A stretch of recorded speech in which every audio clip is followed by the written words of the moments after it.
प्रदेश में लगातार दूसरी बार भारतीय जनता पार्टी की सरकार बन गई है। भारत रत्न पंडित अटल बिहारी वाजपेयी खेल मैदान इकाना स्टेडियम लखनऊ में शुक्रवार को योगी कैबिनेट के 53 मंत्रियों ने पद एवं गोपनीयता की शपथ ली। जो मंत्रिमंडल इस बार बनाया गया उसमें पिछड़ा वर्ग के 20, दलित वर्ग के 8 और ब्राह्मण वर्ग के 7 मंत्रियों को स्थान दिया गया है। 2017 की अगर कैबिनेट की बात करें तो उसमें से कई बड़े चेहरों को इस बार मौका नहीं दिया गया है, उनका पत्ता कट गया है। जो सबसे बड़ा नाम है, जिनका नाम मंत्रिमंडल की सूची से इस बार बाहर किया गया है, वो है डिप्टी सीएम दिनेश शर्मा का। दिनेश शर्मा को इस बार मोदी कैबिनेट से बाहर रखा गया है। इसके अलावा पूर्वांचल के सिद्धार्थनगर से जय प्रताप सिंह को बाहर कर दिया गया है। श्रीकांत शर्मा भी बाहर हो गए हैं। इसके साथ ही आशुतोष टंडन समेत कई ऐसे मंत्री जो 2017 में योगी कैबिनेट में थे, इस बार उन्हें मौका नहीं दिया गया है। जो चर्चा चल रही है उसमें यह है कि दिनेश शर्मा जो ब्राह्मण वर्ग था उसको साधने में सफल नहीं हो पाए हैं। जिस तरीके से ब्राह्मणों को कन्विंस करना था और ब्राह्मण जो बड़ा वोट बैंक उत्तर प्रदेश में है उसको साधा जाना था, उसमें दिनेश शर्मा फेल हो गए हैं। उनका पत्ता कटने का इस बार योगी कैबिनेट में शामिल नहीं होने के पीछे सबसे बड़ा कारण ये भी निकल कर सामने आ रहा है। ब्रजेश पाठक को डिप्टी सीएम बनाया गया है।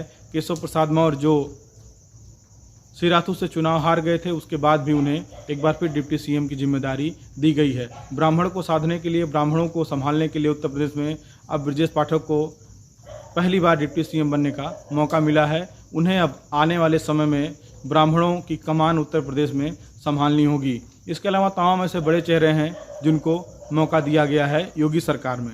अगर हम बस्ती ज़िले की बात करें तो 2017 में विधानसभा चुनाव जो हुई थी उसमें भाजपा ने यहाँ पर 5 की 5 सीटों पर जीत हासिल की थी। बगल के ज़िले संत कबीर नगर और सिद्धार्थनगर में भी भाजपा ने क्लीन स्वीप किया था।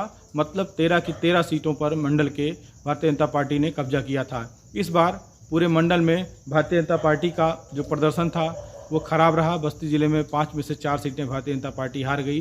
केवल 1 सीट हरैया पर ही उसे जीत मिल सकी।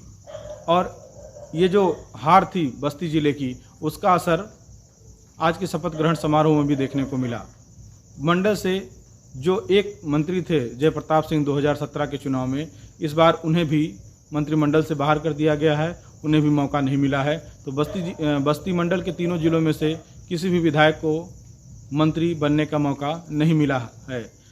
जबकि बस्ती में जो एक हरैया सीट जीती थी वहाँ से अजय सिंह को लेकर काफ़ी चर्चा चल रही थी कि हो सकता है जिस तरीके से हरैया सीट ही केवल भाजपा बचा पाई है और 4 की 4 सीटों पर जो बाकी सीटें थी महादेवा, सदर, रुधौली और कप्तानगंज, वहाँ पर समाजवादी पार्टी ने कब्जा किया था। तो संभव था कि हो सकता है योगी कैबिनेट में उनको कहीं स्थान मिल सके, लेकिन ऐसा नहीं हो पाया।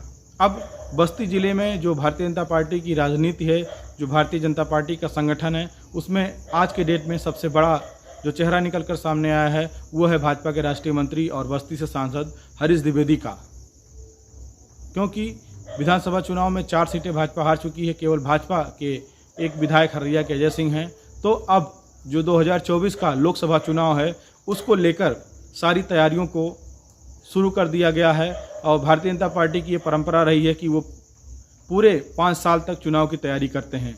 तो आज जिस तरीके से जो कैबिनेट बनाई गई है, जो जिन मंत्रियों को शपथ दिलाई गई है, उसमें भी ये साफ तौर पर देखने को मिल रहा था कि 2022 में ही 2024 की रूपरेखा तैयार की जा रही है। और जो कैबिनेट की बनाई गई है, जो टीम तैयार की गई है, उसमें उत्तर प्रदेश के समस्त, चाहे वो बड़ी जातियों के बड़े वोट बैंक के नेता हों या जो बड़ा वोट बैंक है जातियों के समीकरण को साधने वाले नेता हों, या जो बड़े बड़े वोट बैंक है जातिगत आधार पर उन पर प्रभाव रखने वाले नेता हों, ऐसे पूरे संतुलन को साधते हुए टीम तैयार की गई है और नेताओं को जिम्मेदारी दी गई है। अब ये नेता जो जिनको मंत्री बनाया गया है, ये किस तरीके से 2024 के लोकसभा चुनाव की तैयारी करते हैं और किस तरीके से पूरा अपना जो बिसात है वो बिछाते हैं, ये तो आने वाले समय में पता चलेगा। लेकिन अगर बस्ती मंडल की बात करें तो यहाँ पर अब इस शपथ ग्रहण के बाद से राष्ट्रीय मंत्री और भाजपा के सांसद हरीश द्विवेदी एक बार फिर 2024 की तैयारी में पूरी तरीके से जुट गए हैं। उत्तर प्रदेश में भाजपा सरकार बनने के बाद जनता की अपेक्षाएं भी योगी सरकार से बहुत सारी जुड़ गई हैं, क्योंकि पिछले कार्यकाल में तमाम सारे मुद्दे ऐसे थे, महंगाई का हो गया, बेरोजगारी का हो गया, और जिस तरीके से जो छुट्टा पशु हैं उससे जो किसानों के फसलों के नुकसान हो रहा है, फसल बुरी तरीके से प्रभावित हो रहे हैं, नुकसान हो रहा है, उसको भी कहीं ना कहीं सरकार को उसके लिए रास्ता निकालना पड़ेगा।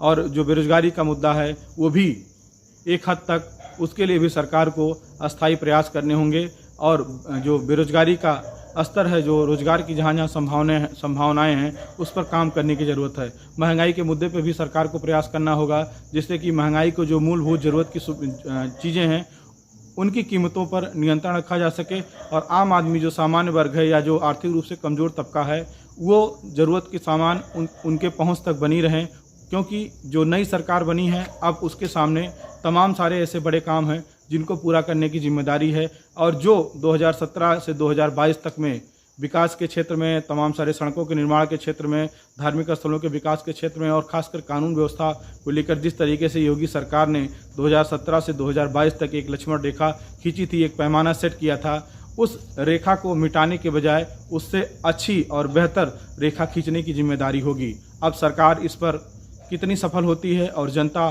को इसका कितना लाभ मिलता है ये तो आने वाला समय बताएगा। लेकिन योगी सरकार के नए मंत्रिमंडल से एक बात स्पष्ट हो गई है कि 2022 का ये मंत्रिमंडल, योगी की ये टीम 2024 के लोकसभा चुनाव की तैयारी में आज ही से जुट गई है। बस्ती से विवेक कुमार मिश्र की